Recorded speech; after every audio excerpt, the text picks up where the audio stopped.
You're watching Drake Wing Gaming. Enjoy the video. Hey guys and gals, Never here from Drake Wing Gaming, so if you man Twitter the Gaming Dragon, today I'm coming back at you another Let's Play episode of Tennis Ace, Case Path. So anyway, y'all, let's go ahead and jump right back into it, shall we? Alarm Jen, you are up, and let's go! Alright. Aki and I are interrupted by the sound of a loud snort. Both look to the source, seeing the giant wolf covering his mouth before breaking into laughter. Well, he laughed! You're right, he's totally laughing. I didn't know he laughed. Alex isn't a robot, you know. Of course he laughs sometimes. The wolf's shoulders shake violently as he continues to laugh, his mouth covered by his huge hand. It brings the four of us to a stop in the middle of the street, with Aki and I gawking at the bizarre sight of the wolf laughing while Keisuke laughs at us. Holy crap, I can't believe it! It's not as if I need to remain serious at all times. I am not on the clock right now. It's not as if work has anything to do with it. You're always serious, even when you're not working. Even I haven't heard you laugh in a while. What? That's not true. Of course it is. You're always really serious. I can be relaxed and loose when I'm not at work. Relaxed and loose, you say? You? No way. Do not laugh. Seeing Keisuke laughing as well as Alex's unusually deep frown, the dam inside breaks. Aki and I quickly join in, laughing at how weird this whole conversation has been from start to finish. Us joining in on the laughter only makes Alex's brows furrow even further as he glares at all three of us with a low growl. Still, it's not enough to stop our laughter. It's a good thing we haven't merged with the main street yet, otherwise we'd have a lot of people looking at us like freaks right now. A few minutes later. I was faster than I thought. We finally reached the school. Aki spent much of the rest of the way here talking with Alex and asking him a bunch of questions. About what he does for work, what kind of training he does, that sort of thing. At one point he even asked, what did you do to be so tall? That's because you enjoyed yourself and time went by faster. I knew that. Of course you did. How silly of me. I guess this is where we split up. I'll see you guys later. Aki, be careful on your way to school. I know that. If you do not mind, I could accompany you to your school as well, little one. What? Me? Wait, really? Yes, I would worry if he had to walk alone there. It is a bit far, and he is quite young. I've seen the worst type of people in my line of work, and many of them target children. I don't believe I'd be able to relax if I knew he was on his own. Oh, well, okay, yeah, let's go together. And you're fine with that? Of course! We can chat on the way to school. Oh, it'll be so awesome! But his whole reasoning for walking you there is because you're a child. You hate being treated like a child. Why does everyone else get special treatment and I get to deal with the grumpy tween when we're home? It's so unfair! Very well, let us be on our way. I wouldn't want for you to be late. Okay, I'll see you guys later. What did I... That was weird. You thought so too, huh? I totally didn't see that coming. I just have no idea what Alex is thinking. He's not usually one to go out of his way for other people like that. Maybe it's because I'm your boyfriend? What do you mean? Well, from what I've noticed interacting with him, Alex isn't all that different from a loyal guard dog. I'm your boyfriend, so I'm important to you. Alex has already been keeping an eye out for me even before we started dating. Maybe now that we are dating, everyone that is important to me suddenly also entered his zone of protection, so to speak. That's silly. Alex isn't a guard dog. He's a hired hand. He has no reason to do stuff like that. You spend way too much energy arguing for the sake of reason and rationality and forget really basic stuff. Alex clearly likes and cares for you a lot. If something happened to me, you'd be sad, right? What kind of a question is that? Of course I would be. Well, if I were sad, you'd probably get sad too. And if anything happened to my family, then forget sad, I'd be devastated.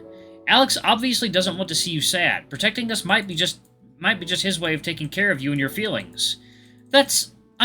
No way. Seriously, you give him way too little credit. Like I said, he obviously cares for you. Hell, he even showed up through a suspension to take care of you anyway. I see. You don't know why you find it so hard to... I don't know why you find it so hard to believe. It's pretty obvious. It really, really is. I can't understand at all how you can be so surprised by it. Just how backstabby of a place did you grow up in to treat even clear affection as if it had ulterior motives? I can't understand at all. 1 second, y'all. Water time.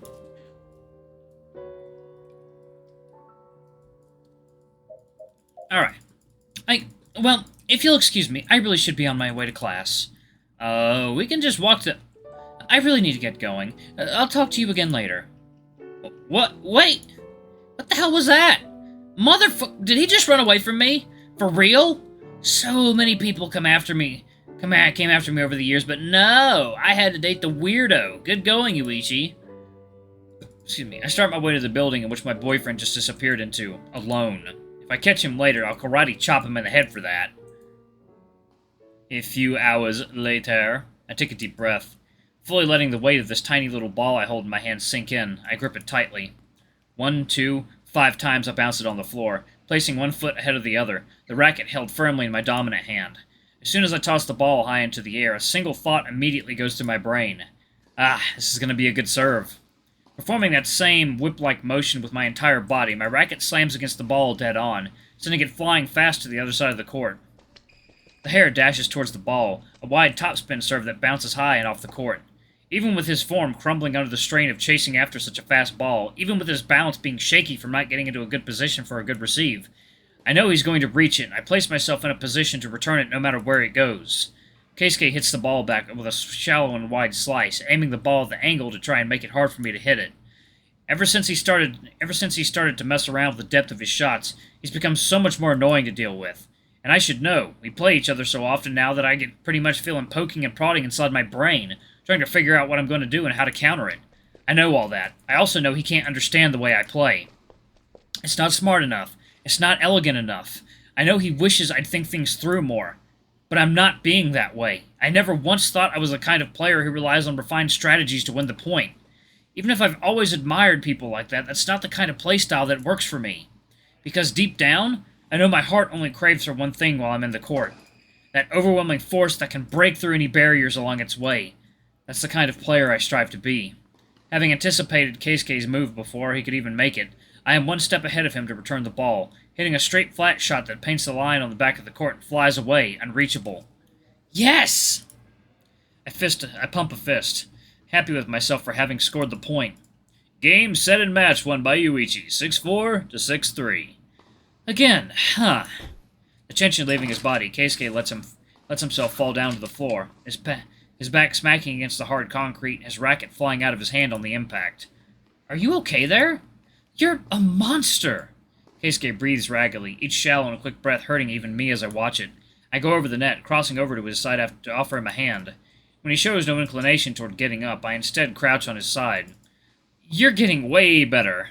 I can't even recognize you as the same person I played against a few months ago. It's still not enough. Even though my words held nothing but genuine praise and admiration for his progress, the hare instead waves them off, keeping his eyes fixed only on the goal ahead of him. Coach walks up to us, having gotten down from his umpire chair. The grin he has on his face seems even wider than usual, and for some reason that creeps me out. You both have been making great progress recently. Do you think so? I felt like I was finally catching up to Yuichi-senpai, yet now the distance is widening again, and I was so close to taking a set from him just last month, too. Sorry. You shouldn't feel too bad about it. It's clear that you have been progressing at an accelerated rate. So much so that it even shocked me a few times. You made great strides in a short amount of time, Arushi Harakun. You should be proud. If you say so. Plus, I wouldn't feel so bad about not being able to get a set from me. There's only a handful of players in the country that managed to in recent years. Still. Arushi Harakun, your form has gotten a lot more steady. You're managing to deal with hard balls way better than before. If you can manage to keep yourself firm on your feet, you'll have a lot more options to attack. I know it's difficult, but try to really stabilize your form before you hit the ball. That's easier said than done. Yuichi-senpai serves feel like bullets coming my way. The crocodile chuckles, offering a hand to the hare, who finally accepts it and gets pulled back to his feet. That is true, but right now, you're getting used to everything that is high level. How to properly brace for the impact of strong shots, where to best place your balls, how to respond to unexpected circumstances, how to cope with stress. All of that you're learning from playing against Yuichi often.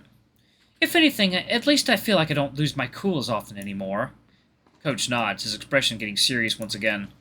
I would actually like to suggest you start practicing with Sayatan, too. I believe that would greatly help you on your progress. Against Saya? But she doesn't even play in the same league. True, but while you are the closest approximation to a cannon, Saya is much more of a sturdy, unyielding wall. While practicing against you let Keisuke improve his defensive ability, but he needs to learn how to punch through a defense now. Second now, water time.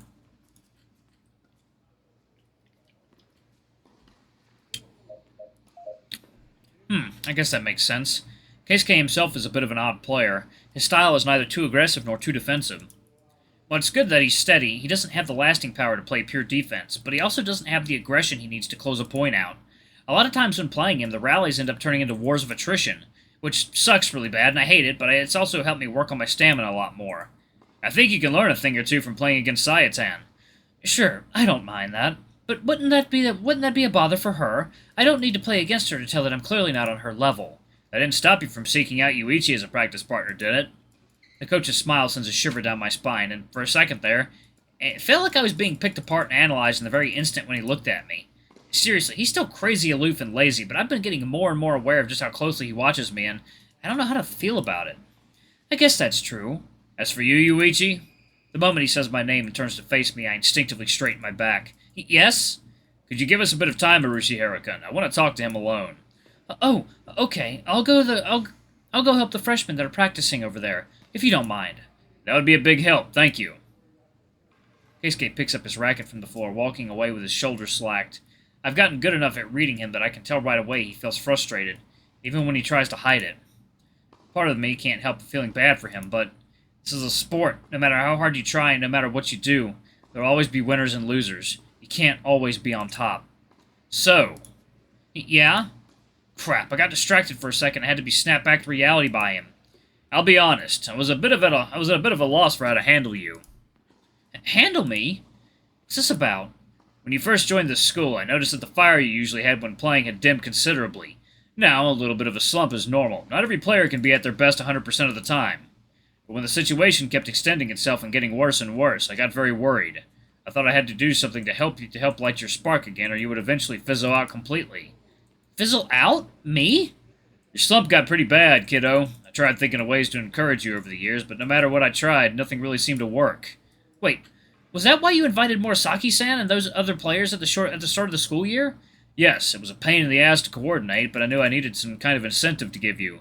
It worked a little bit, but it still felt like the situation hadn't really been resolved. I looked up at the ceiling. The crocodile scratching his neck.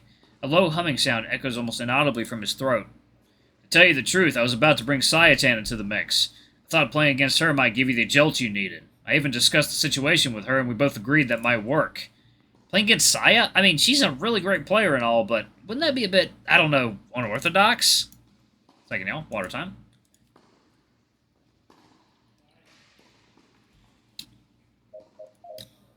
And yet, I have no idea what happened, Yuichi. You've been starting to pick up momentum like crazy over the past few weeks. I can barely recognize you. Huh? Did something happen? It feels like your mental block just vanished. You've been playing harder than before, practicing harder too. You're one of the first ones in and one of the last ones out of the court. You have a drive I haven't seen in you in years. A drive? Come to think of it, did something happen? Back when I played against that guy in the professional tournament, I felt like something needed to change. I felt firsthand a sensation like I was being chased by a beast. A young, inexperienced, and rough-around-the-edges beast, but it scared me. But as soon as I tried putting the work in, I deflated again. Things have been going around in this sort of cycle for a while now. Before I even noticed it, I felt like I was just scraping by. Why put in that much effort anyway? It's not like I would be number one.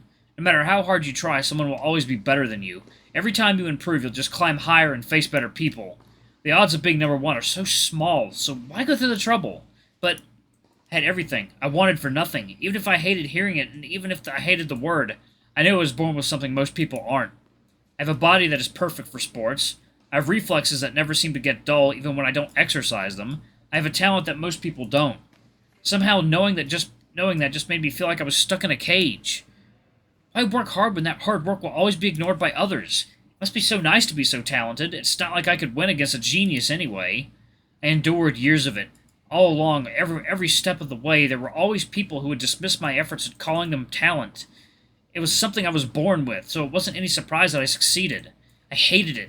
Even when I was getting put on a pedestal, I felt like no one was really looking at me. I felt like I had that one word thrown at me over and over to dismiss me. When I started losing, a lot of people pulled away from me. I was no longer the child star. I was no longer the future of Japanese tennis. Sure, I still have popularity. Journalists contact me every now and again to talk to me. I get asked to help coach younger kids every now and again. Sponsors still want me around. But in a way, I felt stuck. Tanabe was the new face of young Japanese tennis, a story for the ages. Nope. Alright, y'all, I'm going to go ahead and pause it right there. Thank y'all so much for watching. Don't forget to like, comment, subscribing, that notification bell. I'll leave a super thanks or a tip or check out the Patreon. I love you all. I'll see you next time. Bye-bye!